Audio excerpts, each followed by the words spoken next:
네, 이 사사기는 사사라고 불리는 소위 영웅과 같은 인물들이 등장을 하는 책이어서 이제 흥미로운 내용들이 많이 있습니다. 그런데 이 사사기를 잘 보다 보면 이 사사기에는 그런 영웅적인 이야기들뿐만이 아니라 때로는 어두움, 슬픔, 혼돈 이러한 내용들이 많이 있는 책이기도 합니다. 그래서 이 사사기 1장 1절은 이렇게 시작을 합니다. 여호수아가 죽은 후에라는 말로 시작을 합니다. 이 여호수아가 죽었다라고 시작을 하는 이 말은 우리들에게 두 가지 사실을 알려줍니다. 하나는 이 사사기가 바로 앞에 있는 여호수아서와 이제 연결이 되는 책이라는 것입니다. 그래서 이 사사기를 볼 때에는 여호수아서를 볼 뿐만 아니라 또 더 나아가서는 신명기와 같은 책들을 함께 보는 것이 우리에게 도움이 된다는 것입니다. 그리고 여호수아가 죽었다라는 이 말은 이것을 통해서 알 수 있는 또 한 가지는 여호수아가 죽은 이후에 이스라엘을 이끌 지도자가 다시 세워지지 않았다라는 것입니다. 물론 이 사사기에는 중간중간에 사사라는 인물들이 등장을 하긴 하지만 그 사사들은 일부 지역이나 일부 지파에서만 활동을 했을 뿐 전체 이스라엘을 이끌 지도자로는 세워지지 않았습니다. 그러니 여호수아가 죽었다라는 이 말은 이제는 이스라엘을 이끌 지도자가 세워지지 않았다라는 사실을 우리에게 알려줍니다. 이렇게 사사기 1장 1절이 이렇게 시작을 하고 사사기의 맨 마지막인 21장 25절은 우리가 잘 알다시피 이스라엘의 왕이 없으므로라는 말로 끝마쳐지게 됩니다. 그러니까 여호수아의 죽음, 리더십의 부재, 마지막에 가서는 왕이 없다라는 표현을 통해서 그 사사기 중간중간에 담겨있는 내용이 얼마나 암울하고 얼마나 어두운지 또 슬픔이 있는지를 우리에게 짐작하게 합니다.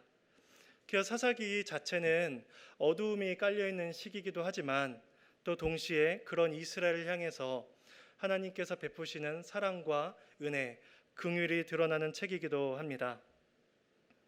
하나님께서는 이제 이 가나안 땅에 들어갈 이스라엘을 향해서 그들에게 원하신 내용이 있었습니다. 그 내용이 무엇인지를 먼저 찾아보도록 하겠습니다. 여호수아 24장 15절 말씀을 우리가 함께 읽어보도록 하겠습니다. 여호수아 24장 15절 말씀입니다. 함께 읽겠습니다.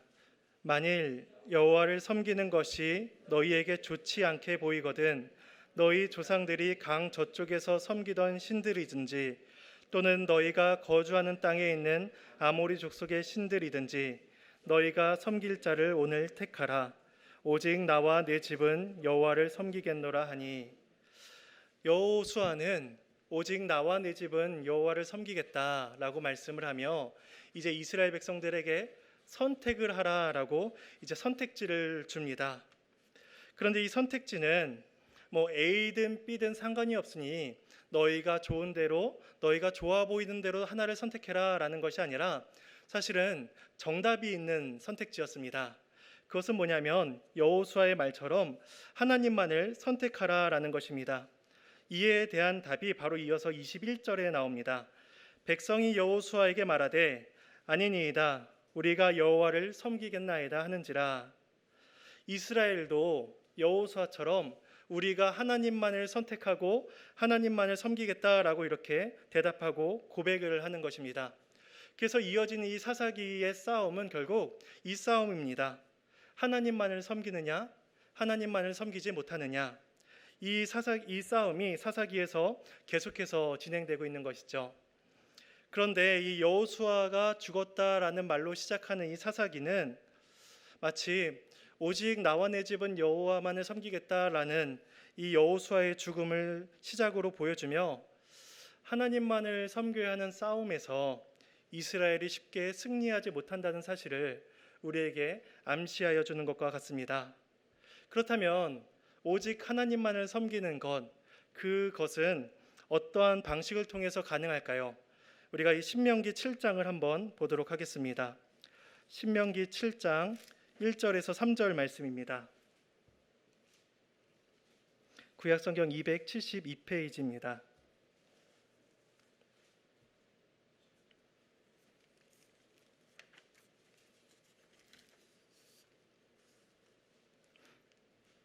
네, 함께 읽어보겠습니다. 내 하나님 여호와께서 너를 인도하사 내가 가서 차지할 땅으로 들이시고 내 앞에서 여러 민족 헷 족속과 기르가스 족속과 아모리 족속과 가나안 족속과 브리스 족속과 히위 족속과 여부스 족속 곧 너보다 많고 힘이 센 일곱 족속을 쫓아내실 때에 내 하나님 여호와께서 그들을 내게 넘겨 내게 치게 하시리니 어떤 언약도 하지 말 것이요 그들을 불쌍히 여기지도 말 것이며 또 그들과 혼인하지도 말지니 내 딸을 그들의 아들에게 주지 말 것이요 그들의 딸도 내 며느리로 삼지 말 것은, 이렇게 말씀을 합니다. 그러니까 하나님만을 섬기는 것은 뭐냐면 그들을 진멸하는 것입니다. 그들과 결혼하지 않고 그들과 언약을 맺지 않고 그들과 어떤 관계도 맺지 않는 것이 하나님만을 섬기는 방편 중에 한 가지인 것입니다. 이렇게까지 해야 하는 이유가 바로 이어서 나오는 4절입니다. 그가 내 아들을 유혹하여 그가 여호와를 떠나고 다른 신들을 섬기게 하므로 여호와께서 너희에게 진노하사 갑자기 너희를 멸하실 것임이니라. 그들을 진멸하지 못하고 그들과 언약을 맺게 된다면 그 이스라엘 후손들이, 자손들이 하나님을 떠나고 이방신을 섬기게 될 것이기 때문입니다. 그러니 이스라엘 백성들이 우리가 어떻게 하나님만을 섬길 수 있습니까? 라는 이 질문을 한다면 가장 기본적이고 가장 실천적인 대답은 그들과 관계를 맺지 말라라는 것입니다. 우리는 이 하나님께서 이스라엘 백성들에게 이렇게 주신 명령을 통해서 이스라엘에게 주어진 사명이 무엇인지를 생각을 해볼 수가 있습니다. 두 가지 사명을 생각을 해볼 수가 있습니다. 하나는 그 가나안 땅에 있는 모든 민족들을 몰아내고 그 약속의 땅인 가나안 땅을 완전히 정복하는 것, 이것이 이스라엘에게 주어진 첫 번째 사명이고, 두 번째 사명은 가나안 땅의 풍습을 쫓지 않고 하나님 나라를 실현시켜 나가는 것, 이 두 가지가 이스라엘 백성들에게 주어진 사명인 것입니다.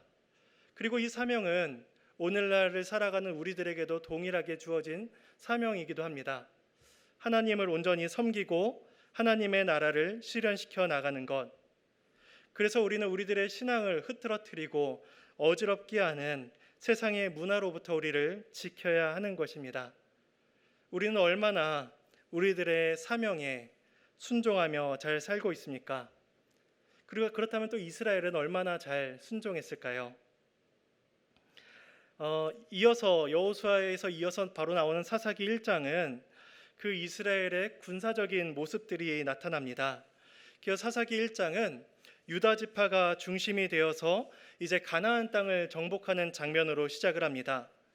그런데 우리가 어떤 세계사나 어떠한 전쟁의 역사를 보면 잘 알 수 있듯이 어떠한 전쟁이든지 간에 완전한 승리는 없습니다. 이게 무슨 말인가 하면 양쪽 다 피해를 봐야 하고 양쪽 다 어느 정도의 그러한 손해를 감수해야 되기 때문에 완전한 승리를 얻기에는 어려움이 있다는 것입니다. 사사기 1장에 나타나는 이스라엘의 전쟁사도 마찬가지입니다. 땅을 정복하고 이방인 왕을 처단하기도 합니다. 그런데 그 정복의 역사에는 동일하게 한계가 있습니다. 그 한계가 사사기 1장 19절에 나타납니다. 사사기 1장 19절은 이렇게 말씀을 합니다. 여호와께서 유다와 함께 계셨으므로 그가 산지 주민을 쫓아내었으나 골짜기의 주민들은 철병거가 있으므로 그들을 쫓아내지 못하였으며 라고 말씀을 합니다. 그들을 다 쫓아내지 못합니다. 왜냐하면 그들에게 철병거, 철무기가 있었기 때문입니다. 그러니 이스라엘은 나름대로의 이유를 댈 수 있는 것이죠. 이게 우리의 한계입니다. 기술적으로는 이게 한계예요. 우리의 상황적으로나 우리들의 기술적으로나 능력으로나 여기까지입니다 라고 충분히 말할 수 있는 상황이라는 것입니다. 그래서 이 사사기 1장에 나타나는 그들의 정복 전쟁은 완전한 정복은 아니었지만 그렇다고 완전한 실패였다라고 말하기도 어려운 것입니다. 이런 상황에서 오늘 본문 2장 1절은 여호와의 사자가 등장했다라는 말로 시작을 합니다. 그러니까 과제를 하나도 수행하지 못했다면 어찌할지 모르고 할 말이 없을 텐데 이스라엘 백성들은 사사기 1장을 보면 할 만큼 했습니다. 자신들이 할 수 있는 선에서, 능력 선에서 하나님의 말씀에 순종했습니다. 그러니 그들이 2장 1절에서 등장한 여호와의 사자가 등장했을 때에 어떠한 칭찬과 어떠한 인정을 기대할 만했을 것입니다. 그런데 이 사사기 2장 1절에 나타나는 여호와의 사자의 이 등장은 그 등장부터가 심상치가 않습니다. 왜냐하면 성경에서 보통 여호와의 사자, 천사가 나타나서 어떤 메시지를 전할 때에는 등장을 해서 바로 메시지를 전하는 경우가 많이 있습니다. 근데 오늘 본문은 이 여호와의 사자가 오게 된 경로에 대해서 말씀을 하고 있습니다. 바로 길갈에서부터 복임으로 올라왔다라고 말씀을 합니다. 이 복임은 지금 이스라엘 백성들이 여호와의 사자의 말씀을 듣는 장소입니다. 그렇다면 길갈은 어떤 장소일까요? 우리가 여호수아 5장으로 잠시 가보도록 하겠습니다.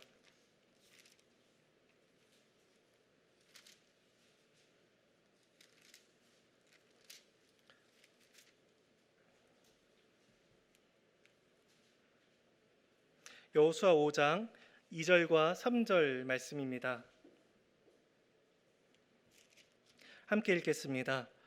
그때에 여호와께서 여호수아에게 이르시되 너는 부싯돌로 칼을 만들어 이스라엘 자손들에게 다시 할례를 행하라 하시매 여호수아가 부싯돌로 칼을 만들어 할례산에서 이스라엘 자손들에게 할례를 행하니라. 우리 9절 말씀도 읽어보겠습니다. 여호와께서 여호수아에게 이르시되 내가 오늘 애굽의 수치를 너희에게서 떠나가게 하였다 하셨으므로 그곳 이름을 오늘까지 길갈이라 하느니라. 길갈은 요단강을 건넌 후에 진을 친 곳입니다. 그리고 가나안 땅의 첫 소산물을 먹은 곳이기도 합니다. 근데 무엇보다도 이 길갈은 이스라엘 자손들이 할례를 행한 곳입니다.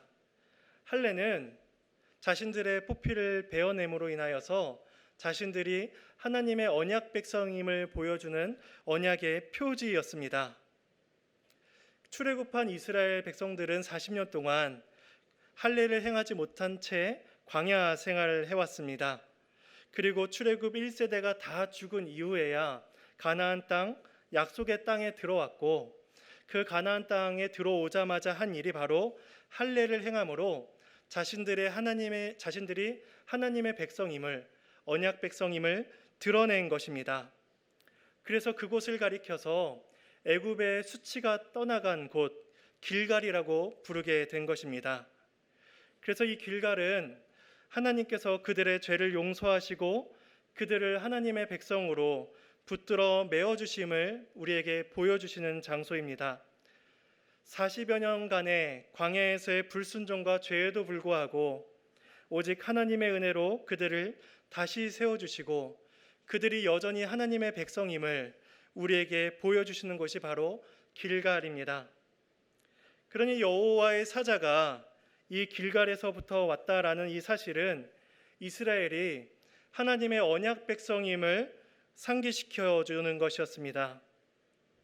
그래서 길갈에서 복임으로 왔다라는 이 말씀을 통해서 이스라엘 백성들에게 너희들이 가나안 땅에 들어온 과정, 그리고 가나안 땅에 들어와서 지금까지의 상황을 다시 한번 돌이켜보게 하는 장치인 것이죠. 그래서 우리가 오늘 본문을 다시 보면 우리 본문 사사기 2장 1절은 이렇게 말씀을 합니다.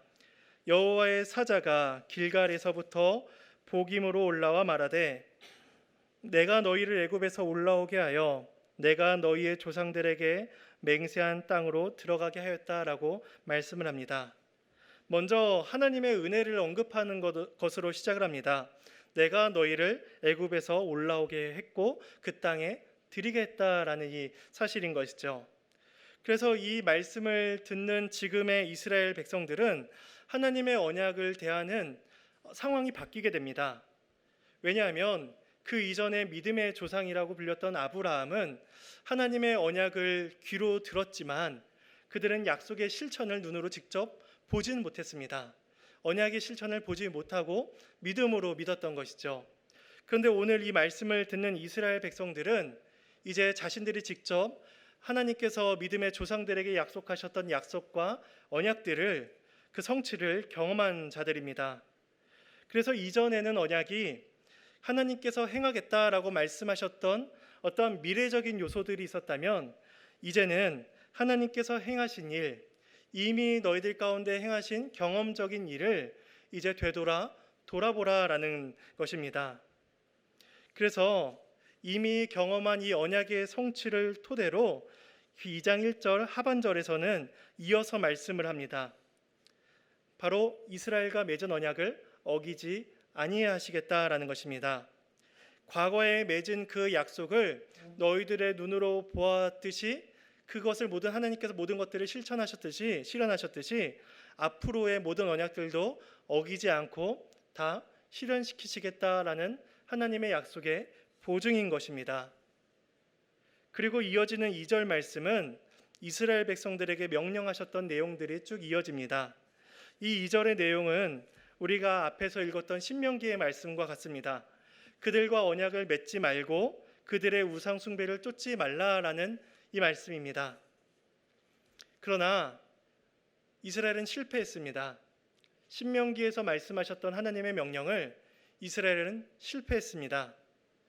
절반의 성공은 거두었다라고 그들 스스로 자부하고 있었을지 모르지만 그들의 불순종은 이미 그들의 삶 가운데 자리 잡고 있었고 그들의 사회 가운데 점차 영향력을 행사하고 있었습니다. 그에 대한 내용이 3절에 나타납니다. 3절 말씀을 우리 함께 읽어보도록 하겠습니다. 그러므로 내가 또 말하기를 내가 그들을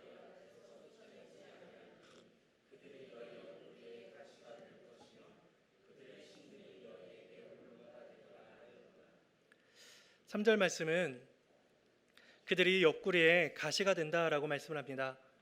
이 옆구리에 가시가 된다라는 이 말은 두 가지 의미로 생각을 할 수가 있습니다.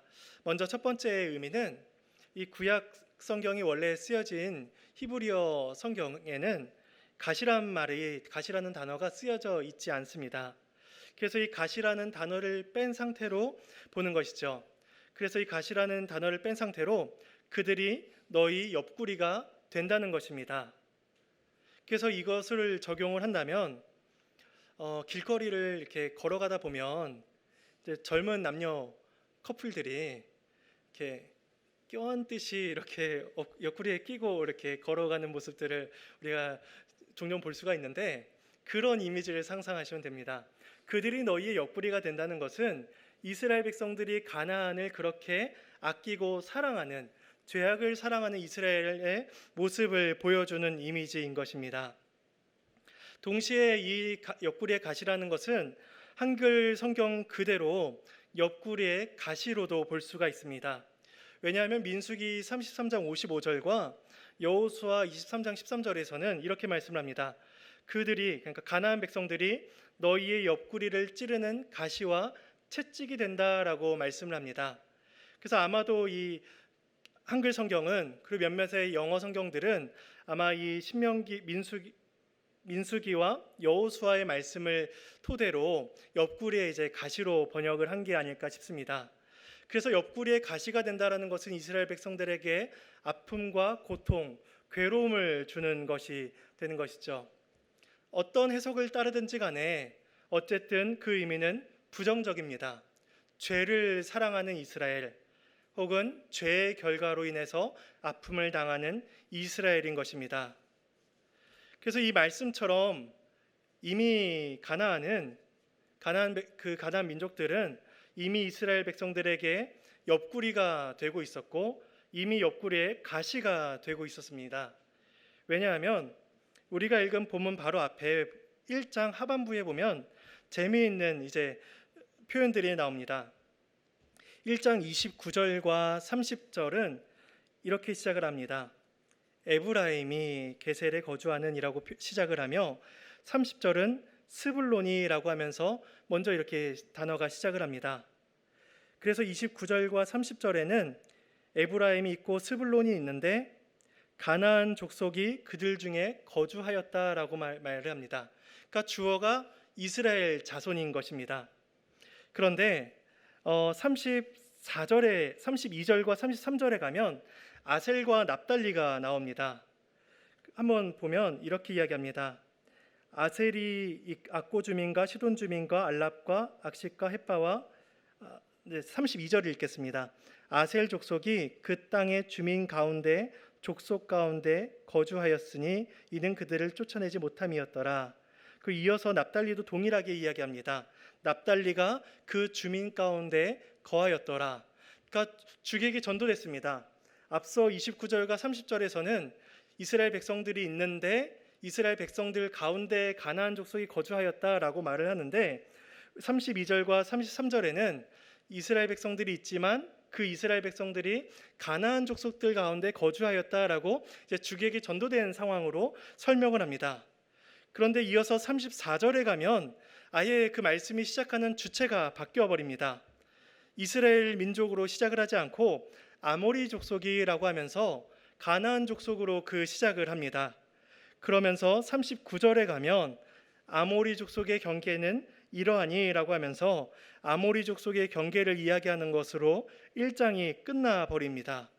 그러니까 우리는 이 1장의 말미의 표현들을 보면서 이스라엘 백성들이 가나안인과 얼마나 동화되고 있는지, 하나님의 나라를 세워나가는 주체자가 아니라 가나안 족속 가운데 그들과 하나 된 민족임을 우리가 알게 되는 것이죠. 사사기 1장은 이스라엘 백성들에게 이 사실을 고발하고 있는 것입니다. 하지만 이스라엘 백성의 입장에서는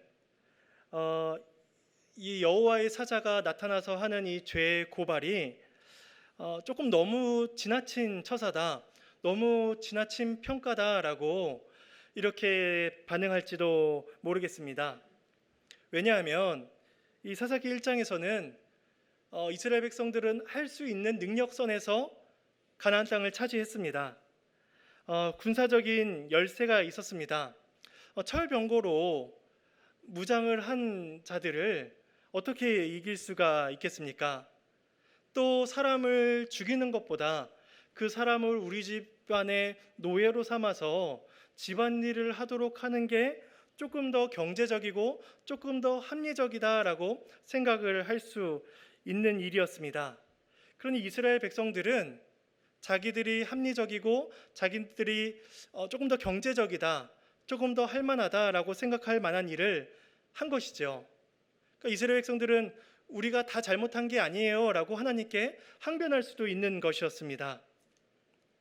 예전에 한 설문조사에서 이런 설문조사가 있었습니다. 예를 들어 제가 돈 액수는 잘 기억이 안 나지만 한 10억을 준다면 감옥에 들어가서 수감 생활을 할 수 있겠냐라는 설문조사가 있었습니다. 그 설문조사에 명확히 기억은 안 나지만 절반은 확실히 넘었고 한 70% 되는 청소년들이 대답을 하기를 감옥에 가겠다고 했습니다.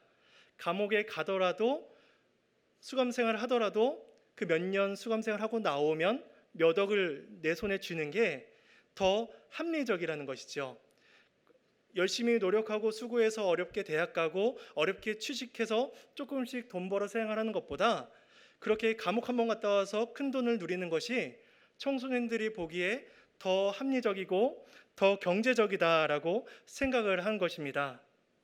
그러니까 우리는 도덕이나 선, 올바름 이런 것들보다도 우리에게 어떤 것이 더 합리적인가, 우리에게 어떤 것이 더 경제적인가 이런 것들로 우리는 평가를 해버립니다. 그리고 이게 너무나 일반적인 모습이 되어버렸죠. 이스라엘 백성들에게는 철병거를 가진 민족과는 싸우지 않는 것이 희생을 줄이는 더 합리적인 처사였습니다. 그들을 죽이지 않고 종으로 삼는 것이 더 경제적이고 더 이로운 일이라고 생각한 것입니다. 이러한 이스라엘의 생각이 우리가 처음에 읽었던 사사기 1장 19절에서 나타납니다.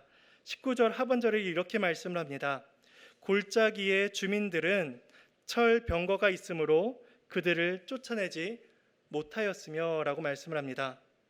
이스라엘 백성들은 합리적으로 대답을 합니다. 우리는 못했습니다.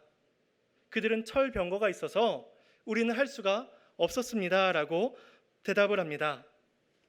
그런데 이 여호와의 사자가 하는 평가는 뭐냐면 2장 2절에서 이렇게 말씀을 합니다.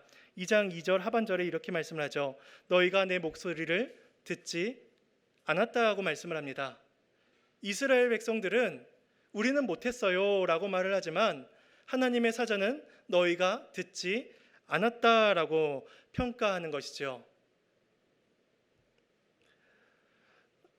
이 믿음이라는 것은 늘 합리적이고 늘 일반적으로 이렇게 역사하거나 활동하지 않습니다. 우리가 잘 알다시피 여리고 성을 몇 바퀴 돌아서 그 성을 함락시키는 것이 과연 합리적인 행동이었을까요? 광야에서 불과 구름 기둥으로 인도함을 받는 것이 과연 일반적이었을까요? 마찬가지로 철병거 가진 자들을 이기는 것이 일반적으로 가능했을까요?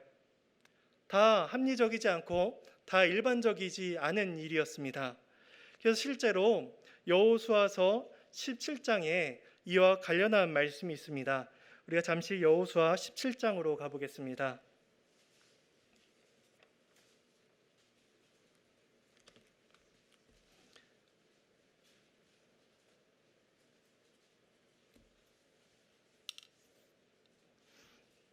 여호수아 17장 16절 말씀입니다. 함께 읽어보겠습니다. 요셉 자손이 이르되 그 산지는 우리에게 넉넉하지도 못하고 골짜기 땅에 거주하는 모든 가나안 족속에게는 베스안과 그 마을들에 거주하는 자이든지 이스라엘 골짜기에 거주하는 자이든지 다 철병거가 있나이다 하니, 요셉 자손이 이미 염려를 합니다. 그들에게는 철병거가 있습니다. 이것은 당연한 반응이었습니다. 이것은 합리적인 반응이었고 일반적인 반응이었습니다. 싸우면 100이면 100, 질 게 뻔한 싸움이었습니다. 그런데 이에 대해서 여호수아가 18절에 이렇게 대답을 합니다. 그 산지도 내 것이 되리니 비록 삼림이라도 내가 개척하라. 그 끝까지 내 것이 되리라. 가나안 족속이 비록 철병거를 가졌고 강할지라도 내가 능히 그를 쫓아내리라 하였더라. 여호수아는 철병거가 있다는 사실을 인정을 합니다. 그들이 강하다고 인정을 합니다. 그러나 그럼에도 불구하고 능히 싸워 이길 수 있다라고 이야기를 하는 것이죠. 그러니 문제는 가나안 족속이 얼마나 강하냐, 우리가 얼마나 약하냐, 이 문제가 아니라는 것입니다. 왜냐하면 하나님의 일하심은 그렇게 일반적이거나 합리적으로 일하지 않으실 때가 많으시기 때문입니다. 그런데 이스라엘은 이거를 거부하는 것입니다. 가나안 족속과 싸우는 것은 합리적이지 않습니다. 일반적이지 않습니다. 라고 하면서 하나님의 말씀에 불순종하기 시작한 것입니다. 그리고 이 불순종은 하나님을 섬기기를 부인하는 것입니다. 이 하나님을 섬기는 것, 이것은 조금 다른 표현으로 하자면 하나님을 사랑하는 것입니다. 왜냐하면 여호수아가 이렇게 말씀을 합니다. 제가 23장 11절 말씀, 여호수아 23장 11절 말씀을 읽어드리겠습니다. 그러므로 스스로 조심하여 너희의 하나님 여호와를 사랑하라. 여호수아에게 있어서 나와 내 집은 여호와만을 섬기겠다라는 이 말은 동시에 나는 하나님만을 사랑하겠다라는 말과 동일한 것입니다. 그래서 그들에게, 이스라엘 백성들에게 너희도 스스로 조심해서 하나님을 사랑하라라고 말을 하고 있는 것입니다. 이 사랑이라는 것은 때로는 어떤 상식을 넘어서고 때로는 합리성을 넘어서기도 합니다. 결혼하기 전에 남자분들이 하는 말 중에 이런 말이 있습니다. 하늘의 별도 따다 주겠다. 평생 손에 물을 묻히고 살지 않겠다라는 이 말을 할 때가 있습니다. 결혼하면 변하는 경우가 있는지 모르겠지만 어쨌든 그 뜨거울 때의 심정을 그렇게나마 표현을 하는 것이죠. 비록 우주에 갈 재력도 능력도 없고 퇴근하면 자기 몸 건사하기도 힘들지만, 하지만 내 사랑이 이렇게 뜨겁다라는 것을 어떻게든 표현하고 어떻게 해서든 그 사람에게 드러내고자 합니다. 이런 사람을 보면서 우리는 왜 이렇게 상식 없이 말하냐라고 하지 않습니다. 왜냐하면 그건 그 사람의 사랑이기 때문이죠. 그러니까 사랑이라는 것은 때로는 상식을 넘어서는 일, 때로는 합리적이지 않더라도 내가 손해를 감수하더라도 그 모든 것들을 하는 것입니다. 그러니까 오직 하나님만을 섬기는 것, 오직 하나님만을 사랑하는 것은 그렇게까지라도 해서 하나님만을 최우선으로 두라는 것입니다. 그런데 이스라엘은 그 하나님만을 최우선으로 두는 일, 하나님만을 사랑하고 섬기는 일에 실패합니다. 그리고 동시에 우리도 늘 실패합니다. 하나님을 믿는다고 하고 하나님만을 사랑한다고 하는데 우리들의 현실에서는 이스라엘처럼 잘 되지가 않습니다. 늘 우리에게는 철병거를 든 세상이 마주하고 있고, 대충 우리들의 경험과 연륜으로 몇 번의 계산기만 두들겨 봐도 신앙을 선택하는 것보다 더 경제적인 일들이 우리에게 수두룩하게 많기 때문입니다. 그 앞에서 우리는 합리적으로 하나님께 대답을 합니다. 하나님, 우리는 할 수 없습니다. 우리는 순종할 수 없습니다. 여기까지가 우리들의 능력입니다. 이렇게 우리는 하나님 앞에 핑계하며 대답합니다. 오늘 본문에 등장하는 이 여호와의 사자는 그런 이스라엘 백성들의 잘못을 지적하고 있는 것입니다. 너희가 하나님의 말씀을 사랑하지 못하고 순종하지 못하고 있다. 이 말을 들은 모든 이스라엘 백성들이 슬피 웁니다. 얼마나 많이 울었는지 그곳 이름이 복임이라고 바뀔 정도로 그렇게 많이 웁니다. 복임이라는 말의 뜻은 우는 자들이라는 뜻입니다. 그러니까 얼마나 많이 울었는지 그곳 이름을 복임이라고 부릅니다. 이 여호와의 사자의 죄의 선언 앞에서 이스라엘의 반응은 슬피 울며 하나님께 제사를 드리는 것입니다. 그런데 이 사사기에 전반적으로 드러나는 이스라엘의 불순종, 이스라엘의 패역함 때문에 오늘 본문에서 이스라엘이 울며 제사를 지낸 것조차 이스라엘의 진정성이 결여된 것이다 라고 평가를 하는 분들도 있지만, 죄의 지적 앞에서 애통하며 슬피 우는 것은 올바른 태도일 것입니다. 우리는 어떨까요? 우리는 다 하나님의 말씀에 온전한 순종과 사랑을 드릴 수 없는 자들입니다. 하나님의 징계와 하나님의 책망을 늘 우리 가운데 가시를 가지고 살기에 마땅한 자들입니다. 그런데 하나님은 우리를 그 슬픔과 회개의 자리로, 복음의 자리로 우리를 부르십니다. 왜냐하면 그 자리는 우리를 버리시는 자리가 아니라 우리를 회개하게 하시는 자리이기 때문입니다. 복임에서 눈물과 제사가 드려졌던 것처럼 이제 우리는 동일하게 그리스도의 십자가를 바라보아야 하는 것입니다.